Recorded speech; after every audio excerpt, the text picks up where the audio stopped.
À votre avis, les prochaines journées de manifestation annoncées par les syndicats les 15 et 23 septembre prochains vont-elles pousser le gouvernement à modifier son projet sur la réforme des retraites? Je le souhaite, mais je suis assez pessimiste. Mais je le souhaite. Mais écoutez, je ne le pense pas. D'ailleurs, je ne l'espère pas non plus.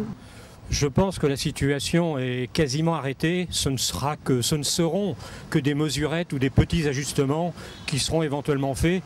Je pense que oui, si on écoute le peuple, enfin tout le monde, voilà. Non, je crois pas. Je crois qu'à partir du moment où on laisse Éric Woerth en place, malgré toutes les polémiques actuelles, que ce soit l'affaire Bettencourt ou la Légion d'honneur, on ne va pas le démissionner ou changer ce projet uniquement parce qu'il y a du monde dans la rue. Je pense que Sarkozy n'en a rien à faire et que tant que les gens ne vont pas brûler des voitures ou faire des incendies ou ce genre de choses, il ne réagira pas, il n'en a rien à foutre. Vous trouvez ce projet de réforme injuste? Ah oui, totalement injuste. Il y a nécessité d'équilibrer le régime de retraite, c'est logique, mais pour moi, ce n'est pas la bonne solution. On veut augmenter, j'en dirais, la durée de cotisation. Malheureusement, c'est toute une catégorie de la population, surtout pour les plus de 50 ans, qui n'ont pas de boulot. Alors ça veut dire quoi? Ça veut dire que comment est-ce qu'on peut allonger la durée du temps de travail? Enfin, du temps pour le nombre de trimestres, et à partir du moment où les gens n'ont pas de travail, il y a quelque chose qui ne fonctionne pas. Je pense qu'on a intérêt à travailler un peu plus, s'aligner sur les autres pays européens, s'aligner sur les pays développés comme les États-Unis et les autres pays.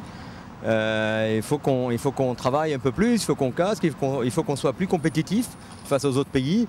Et moi, je suis d'avis qu'on recule l'âge de la retraite. Il faut pas que ça change et qu'on amène ces choses-là à 65 ans ou 68, comme dans certains pays. 40 ans pour vous, c'est le maximum? Pour un corps humain, oui, je pense que oui. Voilà. Ça n'empêche pas qu'il peut faire 45 ans après, ou 50 ans, ça le regardera, ça. Mais ça doit être à sa propre initiative. Absolument. Moi, je pense qu'à 60 ans, on doit pouvoir bénéficier d'une retraite, surtout que, comme on l'a vu pendant ces manifestations, il y a des professions qui physiquement sont plus éprouvantes que d'autres. Et vous pensez qu'il n'y a pas d'autres alternatives possibles en termes de financement des retraites? Attendez, il y a toujours d'autres alternatives, mais dans ce cas-là, dans ce point-là, il faut qu'on y aille. On n'est pas le seul, je veux dire, on est le seul pays aujourd'hui qui reste, je parle des pays développés, qui a la retraite à 60 ans. Il faut y aller un peu plus, on parle de 65, 67, 69, même 70 ans. Je vais être banal, supprimer le bouclier fiscal.